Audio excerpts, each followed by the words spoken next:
So yeah, we'll keep the, if you could, video off, audio off. We will take questions during the course of the presentation. So use the chat facility for that. Michael will rephrase those questions if you like, and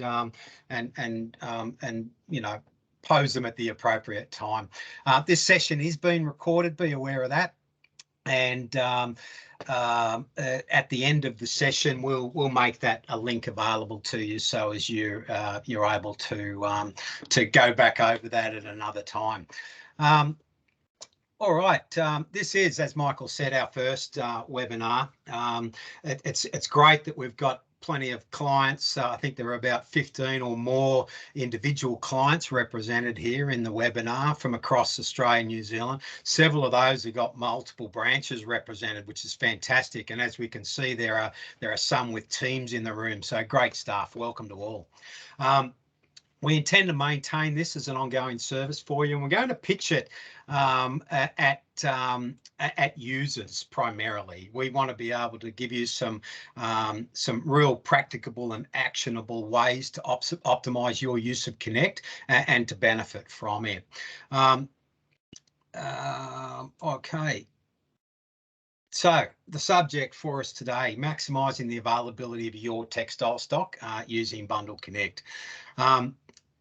So today, more than ever, our textile stocks have become and will become increasingly rare and precious commodity. This area of the business is typically, it's a significant cost, and it's usually second only to labour. We take it that, you know, labour costs are probably sitting up around that, you know, 45 to 52% on revenue. Textiles around about that 12 to 15. So it's a large chunk, and it's a significant cost that's deserving of close management. Given the widespread frustrations that we hear from launderers at their inability to be able to fully utilise the textiles that they've invested in, so the textile stocks that textile rental companies have purchased to be able to deploy and to get a return on, the frustration at not being able to get a return on those because often they're tied up, or rather bogged down, with customers sitting as idle stock or potentially being hoarded. So we thought that there's plenty of opportunity within Connect to assist you to try and control those things, whether it be by controlling orders or, and we'll get into that as we go through it. But we thought that would add quite a bit of value for you. If we as an industry don't appear to place a value on our textiles, then really why should we expect our customers to do likewise? And if we do, alternatively, place a value on our textiles and we effectively manage those, then we're also managing the customer's perception of this, and maybe the customer will start to place a value on them also. You know, maximising your textile availability, it takes good management. There's no two ways about it. Agreed customer order levels, imposed order constraints, and standardised processes, they're all integral to Bundle Connect. You have the tools and along with a bit of management will, the discipline to take advantage of these. So during this session, we're going to explore a number of key areas around this, and I included those in the initial letter that went out. So, you know, what are your customers' needs analysis and stock level agreements? How do you arrive at these? Using pickup only orders to collect soil and excess stock from your customers in between services. Using rental charges to temper the customer's stock expectations. Automating minimum usage charges based on agreed levels, again, to temper the customer's expectations of stocking. The use of the demand report and orders export out of Connect to do that analysis and to help you set some stocking ratios and to understand what the demand is for stock in your business. The use of order history and production reports to identify any production and route redistributions opportunities that might be there to try and smooth that production across the week. All of these areas, they're all, that common thread is place a value on your textiles and place a value on your textiles and manage the customer to do the same. What we won't cover in this session is the methods that you may or may not use to manage the overall circulating stock or inventory, how you track your stock and conduct stock takes, etc. It's important, it's uber important, but it's not for this session here. So we'll cover that off with something connected with Bundle Track Connect a little later on. Okay, let's jump into customer needs analysis. So with a, you know, the difference between what a customer may want and what a customer actually needs is sometimes significant, and it can represent significant volumes of stock. So the question to you is, what processes do you and your sales and service staff use to determine what the customer's needs actually are? What's the agreed service level? Do you use a logical approach to determine what the customer's stock and service levels are? You know, it's a numbers game, isn't it? If I look at a customer, any customer, I can do the math, I can do the numbers, I can use some logic to arrive at what should be these order levels. Let's have a look at some of the things that we might consider. What's the room, the table, or the wearer configuration? Let's take, I don't know, a small hotel, a small accommodation account. What's the room configuration? What's sitting in the rooms? How many of each room are there? You know, or a restaurant, what's the how many rounds, how many you know, 10 seaters, 12 seaters, 4 seaters, 6 seaters? What's the what's the configuration of the room? What's the availability of space for storing clean and soiled textiles? Often has an impact on whether or not a you know, what your service frequency might be. So the availability of space for cleaning will also have an impact on what those stock levels are. Excuse me. What's the occupancy? Or how many covers, or what's the nature of the occupancy? It's all well and fine. Yep, we've got a 10-bed, 10-room hotel, and they're at 100% occupancy. Fantastic, but they're minimum 4-night stays. So, you know, these issues have an impact on what would be your service levels or your agreed levels or minimum and maximum quantities for the customer. How many covers? You know, restaurants will often, yep, we're going to do a lunch cover and 2 at dinner. And, you know, they're maybe 40% for lunch and 30-40% for dinner. So it's a matter of understanding what are these, what's the nature of the setup for the customer and how they're going to use your textiles. What's the concurrent use? When I turn up to service that customer, let's say I might be servicing a kitchen. You know, I've got a level that I've agreed for aprons and tea towels, yet there'll be maybe 20-30 aprons and 40-50 tea towels that are involved on the floor whilst I'm in there doing the service. So that concurrent use needs to be taken into consideration also.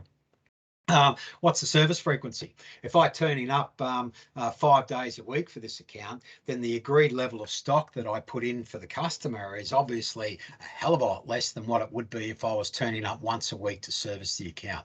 So that service frequency has an impact on the customer's needs analysis. What's the minimum usage quantity expected on that total?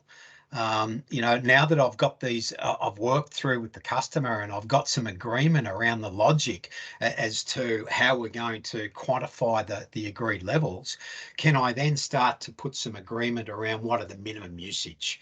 You know, pool towel. A customer wants 500 pool towels. Yep, no problems, but I'll expect a minimum usage of 480 a week.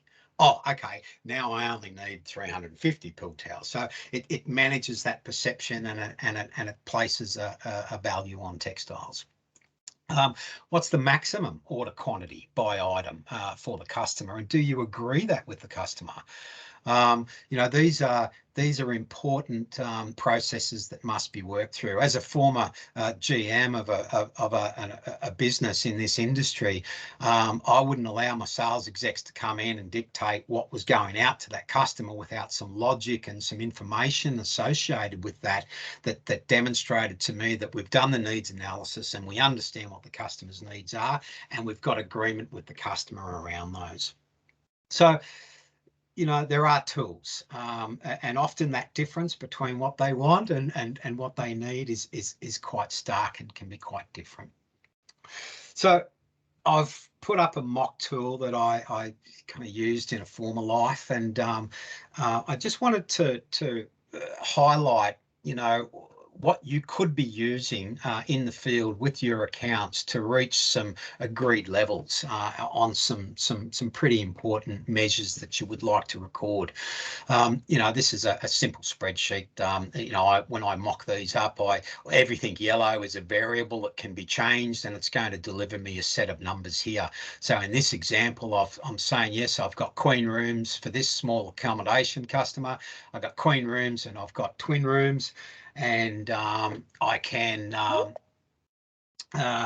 within those, I can say, yeah, I've got 20 of the queen rooms, 6 of the singles. We're at 80% capacity. They've got a minimum 2-night stay, and I'm going to deliver twice a week. That delivers for me a whole bunch of numbers by item that I can then take and use in Connect. So it's a logical approach to be able to draw out the data that you need to set a customer up. What is one par? What is the agreed stock levels? What is the minimum usage level that you expect for that stock? And what is the maximum order level? It's a simple tool, but it's a great place to start, and it certainly helps manage the customer's perception about the value that you place on your textiles. And then applying these into Connect. We're all users here, or many or most of you will be users. So you'll be familiar with your stock tabs, and within here, when they're expanded, there is that ability to be able to record these in this par level, minimum usage, maximum order, and agreed level. So just very briefly touched on that customer needs analysis. Any questions? Have I still got you muted, Michael? I've just unmuted myself, mate. There's no questions sitting in the chat at this stage. Beautiful. All right, let's jump into our next area here, which is pickup orders.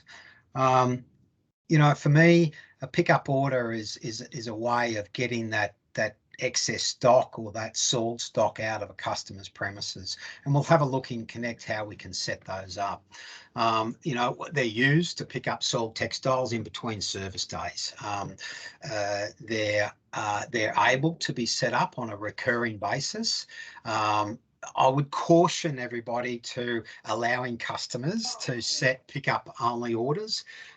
There's a way in which we can constrain that, and we'll take a look at that shortly. It minimises the potential for post-use loss and damage, as those that are in let's assume you're servicing a customer once a week. They've got stock that they're generating or soil that they're generating every other day of the week, and it's sitting there. It's exposed to the weather, maybe. It's definitely exposed to generation of mold and mildew and vermin attacks. So getting that stock off the customer's premises will definitely make it more available to you to be able to turn over. And it improves the stock turn ratio. If I would usually turn up once a week to collect that stock, but now I'm going in midweek to collect some of that soil, there's an opportunity for me to be able to turn that around again. It improves my stock turn ratio. I want to be able to earn as much off that towel or that sheet as I possibly can. If it's sitting idle at the customer's premises waiting for me for many days to pick it up, it's exposing it to problems, and I also can't get as good a return as what I possibly could. So let's take a look at that in Connect. I'll jump across here. I'm sitting in Bonza Linen Service. Bonza is my demonstration laundry. I should have mentioned earlier when we kicked off. The demonstration that we'll take you through today, I'll be using Bonza Linen, and within that, I've got all of my add-ons, my advanced add-on features are turned on. So if you do notice something as we're working through this today that you go, I don't see that on my screen, then the potential is that you're not using an add-on, and talk to us, because there's clearly a good return on your investment for using these add-ons. But let's jump into my customer here that we'll be using is Frankston International. Okay, so to establish a pickup order, there's a couple of things that we need to be aware of. If I mentioned that I don't want the customer to be able to place these pickup only orders. So in settings, I've removed the ability. I've taken these away here. So any customer that or contact that I've invited to be able to place orders, because this isn't here, it's not ticked or it's not available to the customer, they won't be able to place those pickup orders. Certainly you, the laundry, can, but not the customer. So in this case, to set a pickup only order for this account, if I go up to my quick button, I've got a pickup order. It's for the customer as a whole. I'm not doing this down to the level. I'll select a date. I'm going to make it reoccurring. I'm going to make it from, let's say, I think I'm there Tuesday next. So I'm there on Tuesdays and Thursdays. I'm going to make my pickup order for the days prior to that, maybe. So let's say the Monday and the Thursday, just to get that stock out of there. So I've now set it. I'm going to do that, on that Monday and the Thursday, and I'll submit this order.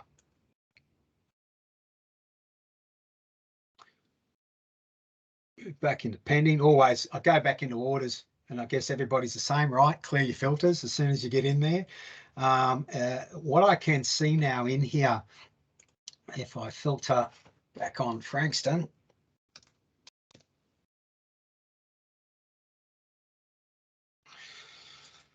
all pending orders, I've now got I've got pickup orders set, and I've got the next two pickup orders that I've established. These will process through your packing tabs into packed at the appropriate time, which is following the cutoff for that particular day. They'll move across to packed, and so they can be included in the dispatch, the route dispatch that you conduct, to be able to generate that route sheet. So that's, getting your service staff to putting it on your route sheet for your service staff to trigger that pickup. So pickup only orders can be placed, they can be recurring, and it will definitely improve your stock turn ratios. Okay, jump in anytime, Michael, if you've got anything there. So moving on. Hang on, Paul. Anthony has a question, mate, but you might have to unmute him, Paul. Or do you want to just put it into? Can only I unmute, can I? Yeah, I can't do it. All right.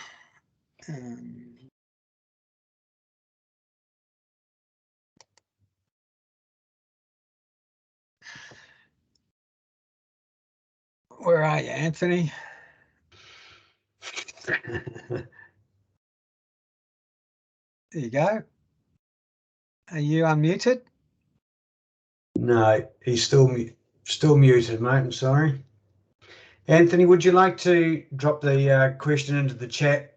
You might be able to hear me now. Yeah, we got you. We got you. How's going? Yeah, good. That's right. Just a question, just about the last subject that you were on was, putting in that pickup.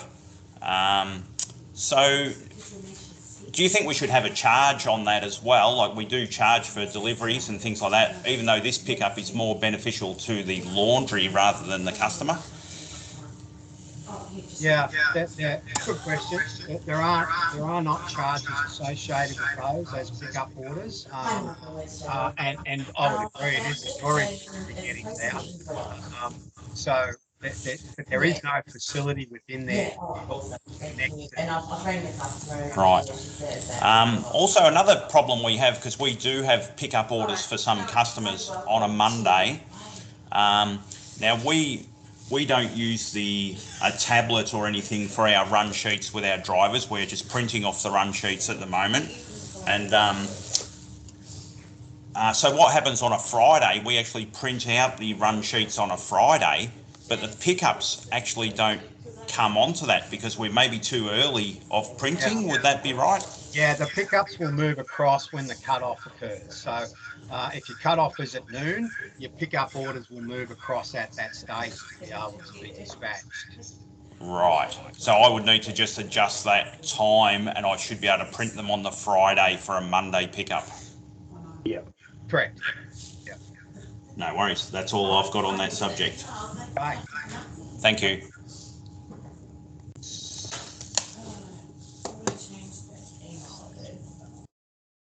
Righto. Okay.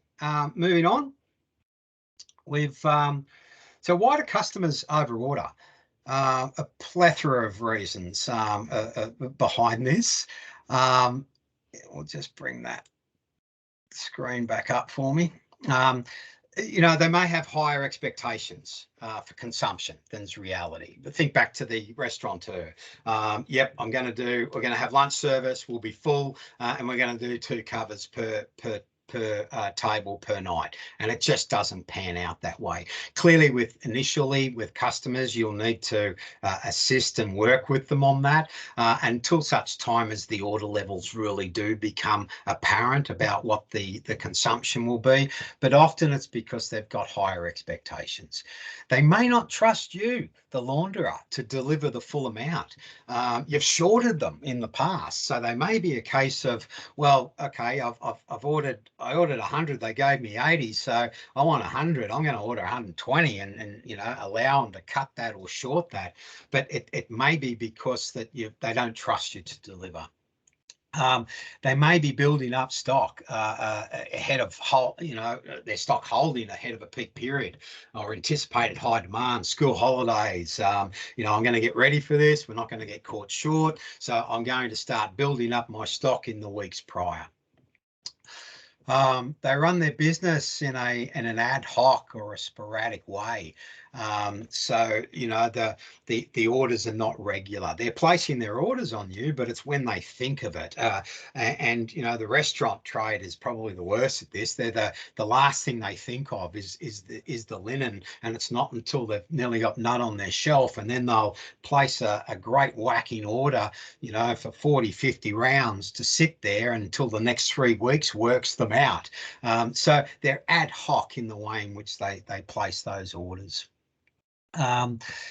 There's no maximum or minimum order quantities established. And in the case of no standards, the customer will make up their own mind about what that is. So I guess my point would be they'll overorder often because they can, and Connect can most certainly help with that. They may have had set pack or standing orders for such a long time, and they're just not being reviewed. Organisation I used to work with pivoted across to set pack rather than counting, and it just poured all of the cost back into the textiles, and they were just being set pack. So that customer was getting 50 tea towels every week. There was no count of what was coming in soil, but they were getting 50 tea towels going out every week. And it's not until you go out on site and conduct that stock take, you open up that cupboard and there's this avalanche of tea towels coming at you where they've been taking 4 or 5 off and putting the rest into the cupboard. So, those sort of methods are okay so long as you're on site and you're monitoring the stock level and clearing that out.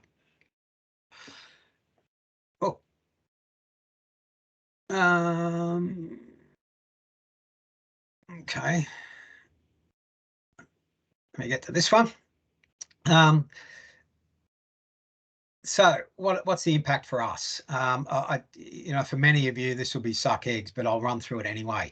Stock shortages for other customers. If I'm short, if I've got customers hoarding and it's not available to me, then I can't pack it to somebody else. Otherwise, or I'm tipping money into textiles to be able to do that, and it's just waste.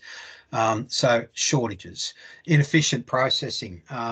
If you're short of stock because you've got hoarding and overstocking at customers' premises, and you know you find yourself in a circumstance where you're washing off the back of the trucks to meet the daily demand, and you're having to retool, if you like, your process. Shut that sheet ironer down, turn it into a pillowcase machine. Let's go. We've got to get this stuff through. That costs money and it's inefficient from a processing point of view. Product and service quality deterioration, obviously, if you're unable to meet the customer's demands, that the potential to impact on their business continuity because of a textile shortage that you have when somebody else has got that, it's quite frustrating. So to lose business as a result of somebody else hoarding textiles can be really quite frustrating. Increase the opportunity for pilferage and mistreatment of textiles. If I'm at a customer's, if that stock is sitting there for long periods of time, it's sitting on the dock, it's open, it's available for mistreatment and potentially for pilferage. Lost revenue from idle stock. You know, the beauty of RFID these days is being able to get to the point where I can look at a particular item and say, well, okay, how much revenue did I earn from that? So the ability to be able to understand what revenue you're earning from textiles, and more importantly, what textiles are sitting idles, and as a result, you're being denied the opportunity to get a return against that investment. That's an impact on the business, clearly. And blowout in textile costs. It's you know, that 12-15% can very quickly get up to 17. And obviously sold textiles sitting uncollected. If the customer's over ordering and they've got 3 weeks worth of stock sitting out there and they're not placing an order with you, then you've got sold stock sitting out there again, under mildew attack and vermin attack, and it's, you know, a big chunk of that just won't be usable. So a hell of an impact on the business. So managing orders and billing methods and charging. There are many different approaches to and methods used around orders and how they're taken, how they're managed, and also just as many variations on how we bill and we charge customers. The point would be is whatever method or approach that we use, one thing is key. They must minimise or restrict the opportunity for the customer to overorder and hoard unused textile stocks. Okay, so we're going to jump into Connect now. The things we'll touch base on is how to establish rental charges. And note that I call them a charge, not an order. These will move through your packing processes and appear appropriately in dispatched orders. And there are 2 types of those, and we'll touch base on those. We want to look at setting minimum usage levels and establishing minimum usage charges for customers. We'll look at setting maximum order levels. How do we constrain? How do we stop that customer from ordering the 500 pool towels when we know they only need 120? So rather than us having to manage those orders and cutting and slashing, and as a result of cutting and slashing, there's that moment of truth that I ordered 500, you've only given me 300, or whatever the number may be. But if we can set that maximum order level and it's by agreement with the customer, then we don't get into those negative moments of truth down the track. So let's jump out of here and we'll jump into Connect. Or back into Connect. So establishing a rental charge. What we'll do here also is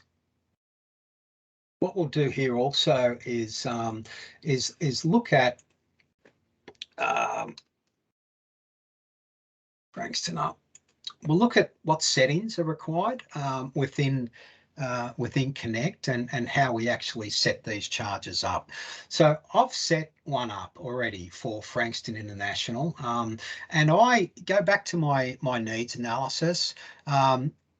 In my laundry, my policy is that I will set up a rental charge for customers based on my agreed level. So whatever my agreed level is, that's that stock that's sitting out there at the customer's premises when I leave it. That's my rental level. That's what I'm charging the customer for. So let's jump in and have a look at what I've got set up here.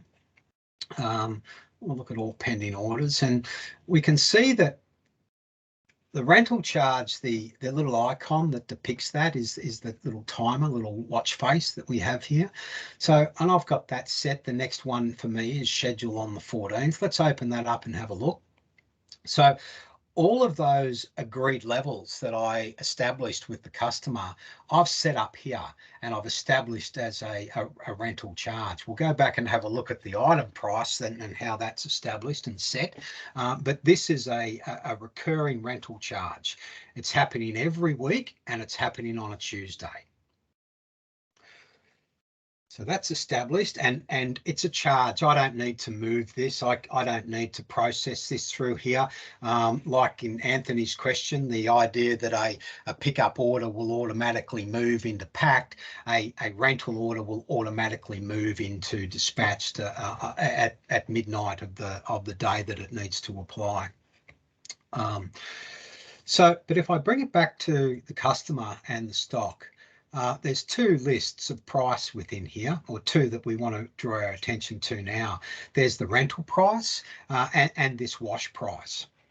Now, with the rental price, if I take my bath mat there, for example, I've got a rental price of $10 cents, and I've got that based on a weekly basis. So 10 cents per week.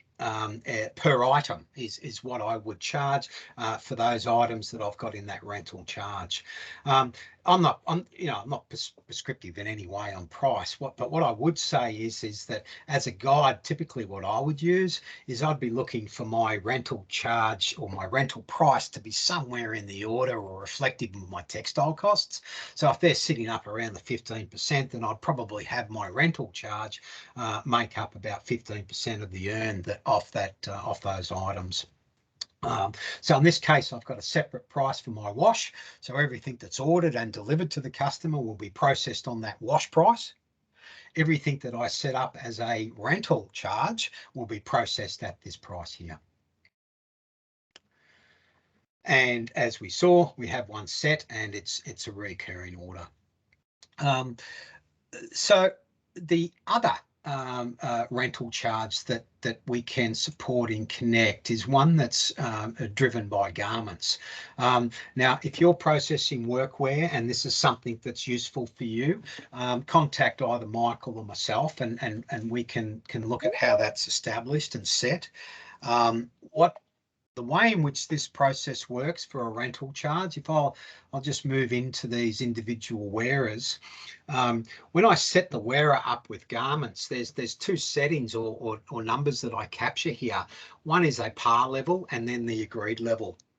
You know, different companies use different terminologies for this. Stock, EPU, inventory, wash. There's different terms. We use par and agreed level. So the total stock for this particular individual, this executive chef, we've got 11 chef coats in there. I've set this rental charge up to occur based on an accumulation of all of the wearers' agreed levels. So no matter how many wearers I add in here, my charge is going to apply here, and it's going to apply a rental charge of 5 times my rent per week. I could apply that for a different period of monthly or fortnightly, but in my case, I've chosen it per week. So the way in which that charge, I need to flag that, and that's this allocation charge. So that's a charge that will be made available. Again, contact Michael and myself through your linked charges. And when that's applied, all of the wearers or all of the agreed levels for all of these wearers will be totaled and added as a rental charge and displayed onto the invoice. Okay. Minimum usage. Let's have a look at that. I'll bring back into our stock list for the customer and think back to the agreement that I got with the account. If I expand these stock items here and bring up all of these boxes below, I can see that I've got a number of other items that I can capture. Think back to my bath mats, my par level for bath mats for Frankston International was 26. So I've applied that in here. It's just a data capture field. It's for you to remember these things. And when you re-agree with your customer what is one par or what is your agreed level, they're captured here. So these two boxes of par level and agreed level, they're data that's simply captured here. These other two, they're functional. But firstly, if I've said my one par is 26, I'm going there twice a week, if you remember. So I've fudged that up, and I've said, yeah, I'm going to allow 4 days worth of stock in between these. So I've put an agreed level of 100, but based on their occupancy, I'll flex the max order level down slightly. But here I am applying now a minimum usage.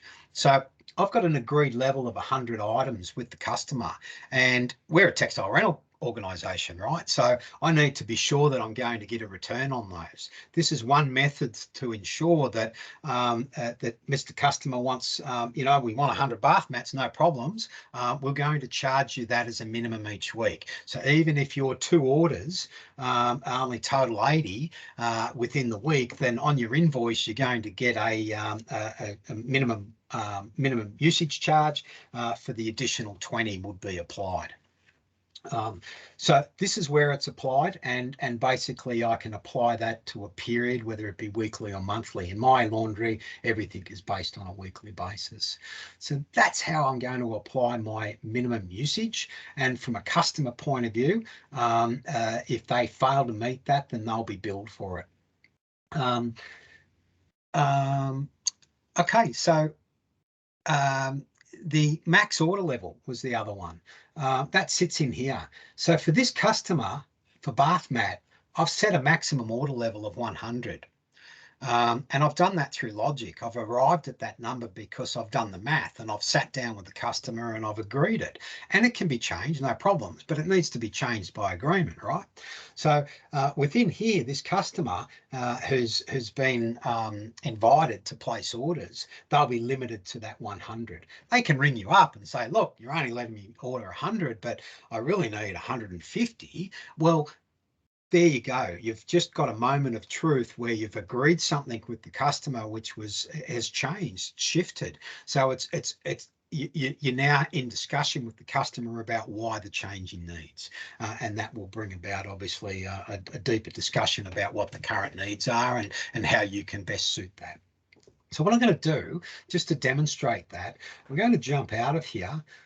Jump out of the laundry. I'm going to jump in as the customer. Could I jump for a sec, Paul? Yeah, sure. I think I'll have plenty of stock when I start telling my customers I'm going to give them a rental charge. I'll lose quite a few customers, I think. Well, what I'm applying here is all of the constraints and order controls that can be applied. Obviously, you've got to work your way through your own markets, but in the effort to stop that over ordering and to temper the customer's expectations about how much stock I'm entitled to have on here, just in case, it comes at a cost. So I think we as an industry need to shift ourselves away from where textile lenders, we just loan it out there, and as long as you want to keep it, you keep it. We're a textile rental organisation, and I think there's a real need to bring it back to that. So I'm logged in now as a customer. I'm Frankston International Hotel. I'm Paul J. Bundle. and I'd like to place an order. So folks, if you haven't set yourself up as a customer in a test account to be able to see what customers can see and what they can do, I urge you to do so. It just gives you that insight and that empathy and appreciation for what they can and can't do. So in this case, I'm going to place a new order. Oh, remember before the pickup order, I turned those off for this customer, so they were removed. There's no dates available. They can't place a pickup only order, but they can place a new order. So in this case, we'll just pick it for, say, I don't know, accommodation. So all of the accommodation items populate here. Remember that I applied a maximum order to the bath mats. As soon as that's reached, it stopped me going above that level, and it's given me a warning that it's there. So the customer can certainly order up to whatever the maximum order value is, and then it will stop. Clearly, they can give you a call if there's a need, and you can apply that addition or correct that order to raise the quantities. But again, it promotes that discussion with the customer, which I think is just invaluable. And obviously, the customer can submit this order, and they can see that order sitting there for themselves. I'll come back out of here and back into Bonza. So I've established some orders, and I've got some billing methods that I've put in place. What I'd like to do is we can see I bring it back into my orders. I've got two pickup orders which are set here. I've got a rental order which is set, and I've got a wash order that's set also. So I won't go into the your users, so you're used to processing these orders now. So just any general questions around placing those, establishing those constraints. A rental charge to temper the customer's expectations on stock level, a minimum usage charge to ensure that the stock that you've invested there, that you're going to get a return against that, and that maximum order level. So three key. Could I say something, Paul? Hello? Yeah. Yeah, Paul, I was just thinking, like, with a maximum order, say it was the customer takes 300 tea towels once a week or twice a week or something like that, and we've got the maximum, we've set it to 150. Would there be something still stopping them from taking 3 orders of 150 a week or something like that? Yeah, that'd be the days that you set. The other thing that you would control that with is an order charge. Customers placing 2 orders on the same day just to get around the maximum order. If you've got a per order charge in there, then that's the deterrent. Yeah, thank you. Yeah.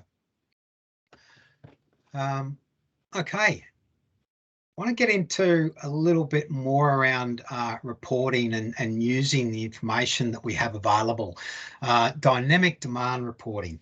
As an ex-production manager, this is just gold, and I need to know what my daily production requirements are at the item level. And Connect provides for this, and we'll jump in shortly and have a look. It's real time. It's demand is updated and adjusted as orders are packed, so I'm able to keep track of where I am in terms of my daily production requirements and what's left. Along with an order export, I can the demand report provides the data to support measures such as your stock turn ratio. So if I know what my daily demands are and my order history, then again, I can use that data to be able to say, well, have I got sufficient circulating stock to be able to meet those demands? What is my stock turn ratio? What should I expect? And no surprises. You know, the poor old production manager that gets this, you know, 2 o'clock in the afternoon, and here's another order which has got into the system somehow for 300 sheets. They're surprises, and nobody likes those things. So the demand report gives you the ability to you know, be able to track that and see that on a daily basis. I'll just get back into Connect. So if I was to move back into, I'll clear my filters. I'm interested, always clear filters, folks. I'm interested in my my orders for, let's say, for tomorrow. I've actually already moved them in, so I've got all of these orders sitting here in packing. If I select all here down into options, I can generate a demand report. This is a clear list of everything that I still need to be able to process to meet the demand of all of those individual orders combined. I can obviously select individual ones and generate that also. And as I pack orders through here and move them into packing, I can rerun this. As a GM, I used to have stand-up meetings in my plants, one at 8, one at 12, one at 2, and the demand report would be out. Where are we? What percentage are we in terms of packing? So no surprises as we go through the day as to where the shortfalls are going to be, where I've got any issues. So the demand report is a fantastic tool to be able to identify your stock turn needs, but also to understand your resource planning and what my labour demands are. Could I just say, Paul, that's one of the best features on Bundle. We use it all the time, and it is gold. Fantastic. That's what I love to hear. Right. Thanks for that. Thanks, Paul. Order exports.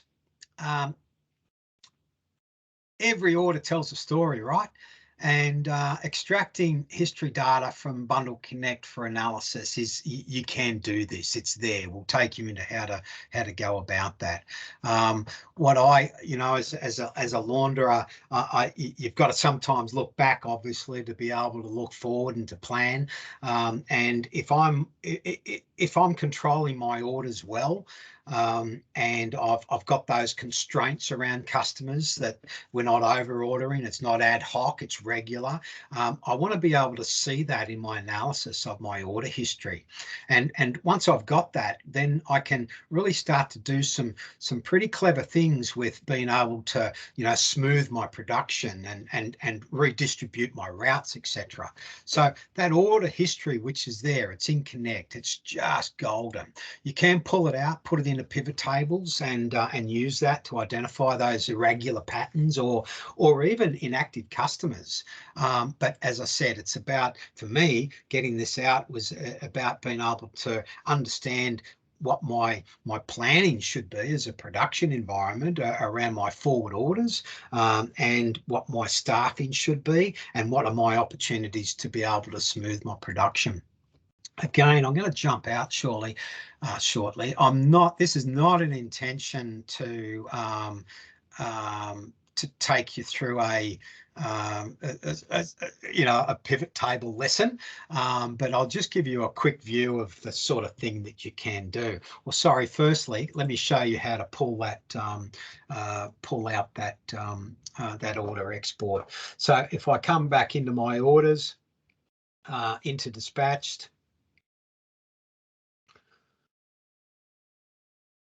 I've got all my filters cleared here. I might go in and say, let's just bring down all of November's orders. Once I've got those posted here, so they're filtered, I can select all, come down into options, export the filtered amount, pull that out.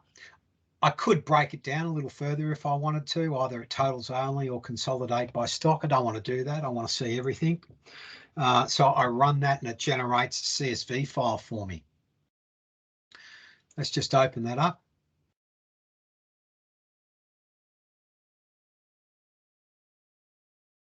So I've now got a CSV file that I can start to manipulate and use. Everything is in here. I've got my order numbers, my customers, the created dates, the delivery dates, dispatch date, invoice date if it was there, the stock items. I've got item weights, order quantities, unit prices, the whole hog. I can take this now, put it into a pivot table and really start to understand what's going on. I'm interested to know, for example, what's my daily production of bath towels. I've got a problem with bath towels at the moment. What days have I got all of these bath towels going out? Who are the customers that I can start to look at to potentially redistribute them to smooth the days? Couple of other things that are really great in here that I love. I mean, I get in here and I filter on unit prices. It's always good to go in and pick a product, say, I don't know, pillow slip, and then filter on that for all customers and just look at the range that you've got for unit prices for a particular item. It's sometimes an eye opener. So I'll just shut that one down and I'll bring something up that I prepared earlier in a pivot table. So I brought that data out, or other data from a client. I've sanitized it and brought it across and pulled it across, whittled it down to what I really wanted, and then pushed it across into a pivot table. Now, this is not a lesson in Excel, folks. It's really just to highlight that the data that you can pull out of Connect can be used in such a way to be able to very clearly identify, you know, what my pickups have been across Mondays versus Tuesdays. I can really start to do some pretty cool analysis in here. I can put it into pivot charts and say, well, okay, who are the customers that I should be worried about? Who's this? And then come in and filter on that customer and start to see what the distribution is. You really start to see where the orders are in here. You know, the customer is, you've allowed them to order 7 days or 5 days a week, and they're placing orders peppered throughout that.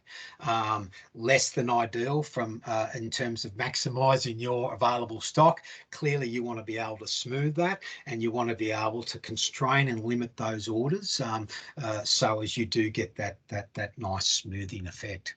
So there is the ability to be able to do that within, and route redistribution is the other. You know, if I've got route 1's too heavy, route 2's too light, who are the customers, what can I move, how's that going to impact on my textiles? So if I can move these customers, but oh geez, that's going to make a very heavy towel day on day 2. Let's start to look at other customers that we may be able to move, which is going to smooth the distribution but not upset the production at the same time. So pivot tables, a fantastic tool, and that can all be grabbed out of Connect in terms of your order history. There are some alternatives for those that cringe when they have to start working with spreadsheets. We've at Bundle with a platform called Bundle IQ. Talk to Michael or for those in New Zealand, and Michael and those Australia, to myself. Bundle IQ is essentially a business intelligence platform which is sitting on QuickSight on the Amazon Web Services, and what we've done is take all of that work, if you like, for that analysis away and put it into QuickSight, which does that for us, and we can generate and develop very specific dashboards for you, the customer or users within your business, or in fact your clients that may need some sort of proof of delivery, those, you know, or quantities ordered versus delivered, those type of things. So Bundle IQ is there, and that'll take a lot of the way. I've blanked out the customer in this, but we can see, you know, the impact of COVID as we come out of lockdown, and that's just starting to ramp up. But this customer, this client of ours, can clearly start to filter this and to be able to say, well, what's my volumes? What's you know, I'm focused here on bath mats, and I can see my volumes across here. So that sort of information's there. The other thing that they look at is adjustment orders. So, you know, what's what's their adjustment orders that they've processed for rejects? What are their inactive customers? And there's a whole range more that can be done.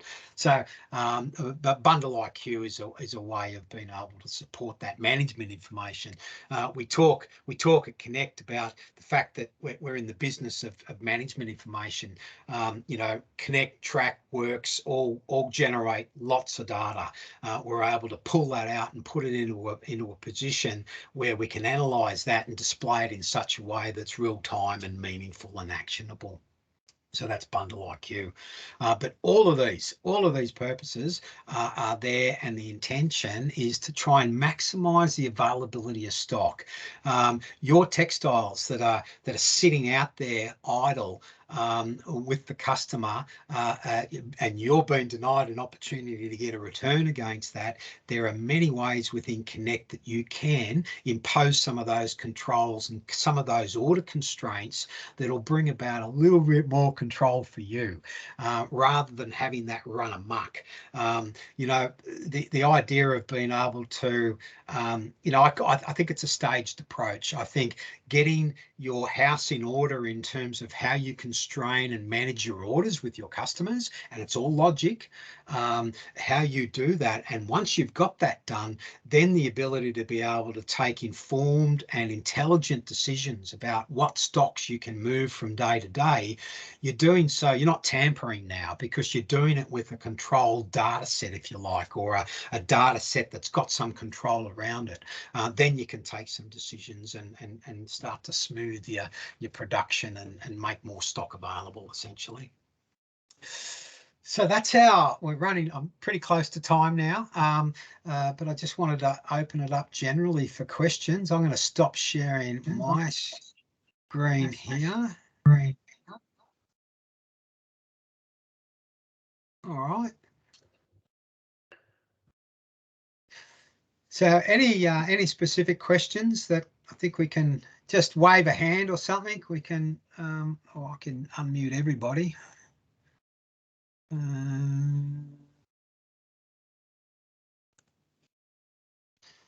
Or you can unmute yourself. Go for that.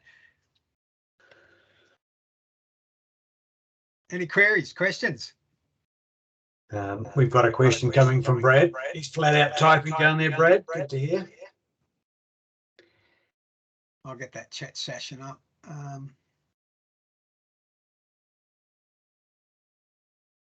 All right. That was an easy question, Brad. Thank you.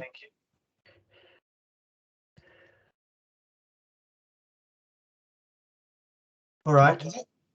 He said they don't have a question. They're okay. All right. Look, as these things often happen, you'll go away and then these blinding flashes of the obvious that says, oh, geez, how do I do that? Or what's the answer to that? No problem. Shoot them through.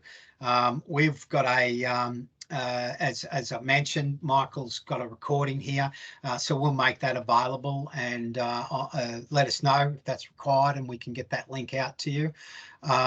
We expect to have these on an ongoing basis, as Michael mentioned, probably once every other month. We're thinking maybe charges would be a good session for the next, you know, the different types of charges that are available to you in Connect and how they can be applied. We think that may be a good session for next time round.